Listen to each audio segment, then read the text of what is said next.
Karibu kwa mara nyingine tena mtazamaji wa The World News katika kipindi hiki cha ulimwengu wa siasa. Mimi ni Adam Hussein. China inatajwa kuwa ipo katika kazi maalum ya kutengeneza kizazi kipya cha silaha za nyuklia. Taarifa zinaeleza kwamba katika ghala za silaha za nyuklia, China inadaiwa kuwa ina silaha za kisasa za kizazi kipya cha sasa.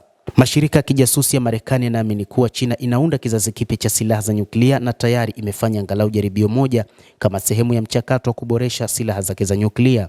Hii ni kwa mujibu wa shirika la habari la CNN ambalo limeripoti likitoa vyanzo vyake ambavyo havikutajwa. Kulingana na vyanzo hivyo, uwekezaji ulioidhinishwa katika ghala la nyuklia utaiwezesha China kudai kuwa na uwezo wa kiufundi ambao hakuna nguvu kubwa ya nyuklia inayomiliki kwa sasa.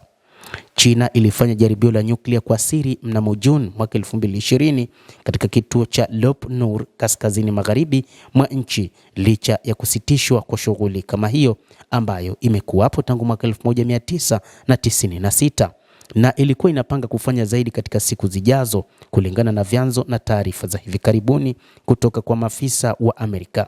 CNN ilieleza katika ripoti yake. Ushahidi uliokusanywa kama sehemu ya mapitio ya baadaye ya tukio la Juni mwaka 2020 umesababisha maafisa wa Marekani kuhitimisha jaribio hilo lililochochewa na harakati za China za silaha za nyuklia za kizazi kijacho.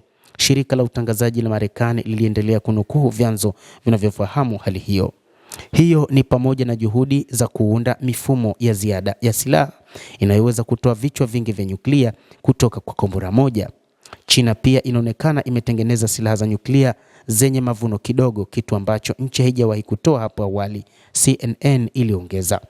Hapo awali mjumbe wa Urusi kwa mashirika ya kimataifa huko Vienna, Mikhail Ulyanov, alidokeza katika mkutano wake na katibu mtendaji wa CTBTO, Comprehensive Nuclear Ban Treaty Organization, Robert Floyd, kwamba majaribio ya Marekani ya kuishutumu China kwa kufanya majaribio ya nyuklia hayana msingi wowote. Hata hivyo, China haikutoa maelezo yoyote juu ya mpango huo wa makombora ya kisasa ya nyuklia, lakini taarifa zinazofahamika ni kwamba China ni moja kati ya mataifa yanayomiliki silaha za nyuklia.